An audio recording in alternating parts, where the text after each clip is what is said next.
to start where we have for the last 41 days, but things are a little bit different. Things are a lot different, yeah. The longest running government shutdown in history, one step closer to coming to an end. Hey, after 41 days of bitter back and forth, the Senate has passed an agreement to fund the government. But the shutdown isn't over just yet. The House still needs to return to the Capitol to vote on the bill. While this deal may have brought compromise, it has not brought peace. Most Democrats hoping to preserve the ACA tax credits appear at war with leadership and upset with 8 members of their caucus who voted yes with Republicans. Drew Petromo's been following the shutdown fight for the past 42 days. Drew, what can we expect from the House this week, and when can we expect it? Well, House members are going to be trickling in today and tomorrow. We're expecting the first vote yesterday. The House hasn't voted since like mid-September on anything. At that point, my football team had a winning record. They're now 4-5. So that shows you how long they've been out of town. It'll be interesting to see here. It looks like we're on a smooth sail. I mean, the major blockade of this actually getting passed was in the Senate. We saw last night this vote that went down just by the thinnest of margins, getting across the finish line, and then House members will start to come in, and it looks like we'll be out of the shutdown here over the next few days. If Speaker Johnson has all of his ducks in a row, and by ducks I mean his caucus members, do we anticipate anybody in the GOP voting against this thing?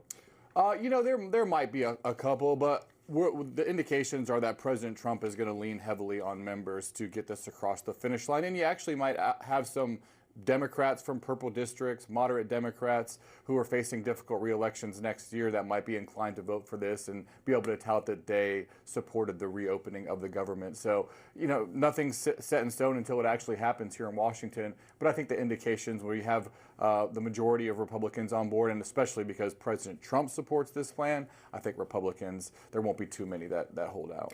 It was really interesting. Senator Tim Kaine voted with Republicans. Of course, Senator Mark Warner, also of Virginia, did not. But Tim Kaine said the shutdown impacts were weighing on him so heavily, he finally felt better once the vote came down, and this is what he had to say about it. I got the first good night's sleep last night that I've gotten since October 1 because I wasn't worried about being able to look Capitol Police in the eye when I walked in, or what a furloughed federal worker would say to me at church, or what somebody would say to me about their SNAP benefits. But Maine's Angus King thought this whole thing was basically an entire waste of time that didn't get Democrats anywhere. So standing up to Donald Trump didn't work. It actually gave him more power. And then secondly, and I've been a big supporter of the ACA, the idea of forcing the Republicans to the table to negotiate on that issue by virtue of a shutdown didn't work. Well, it's interesting when you look at it from the perspective of what's going on inside the Democratic Party now. Obviously, there is a backlash, especially in the base of the party, who thinks that this was a failure, this capitulation to reopen the government without getting the guaranteed that these ACA subsidies would be extended. So if you look at it from that perspective, did you get Republicans to go along with what you said you were starting this shutdown to do? The answer is no. But if you look at it from a political perspective, which is how you really have to look at everything in Washington, these senators and these representatives are doing politics. And what the aim was from that perspective was to elevate the issue of health care and make it the focus of people that these Affordable Care Act subsidies were going to be expiring, that people's health care costs were going to be going up, and that from their perspective, Republicans are to blame for it. And that has certainly been elevated. And now the focus is on those ACA subsidies.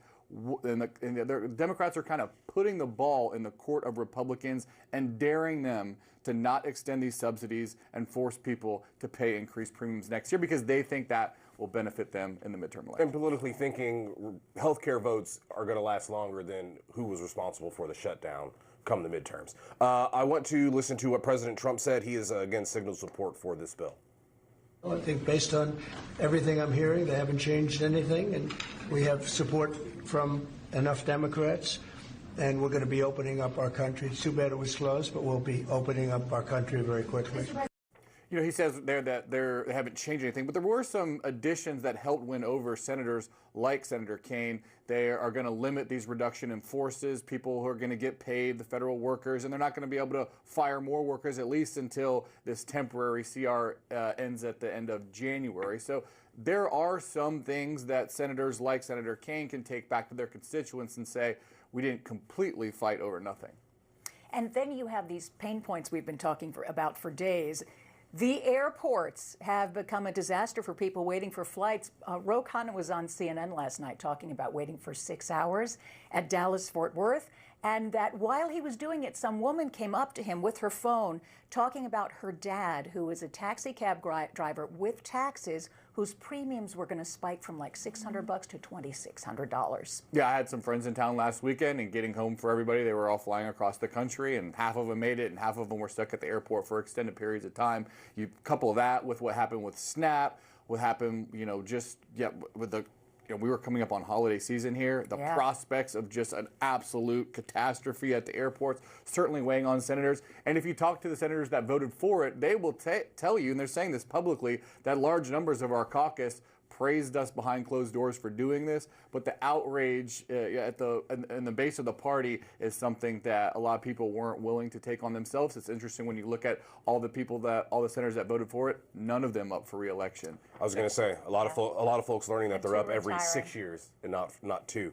Drew, thank you very much. We will see you next hour. Alrighty. Thank you, Drew. So as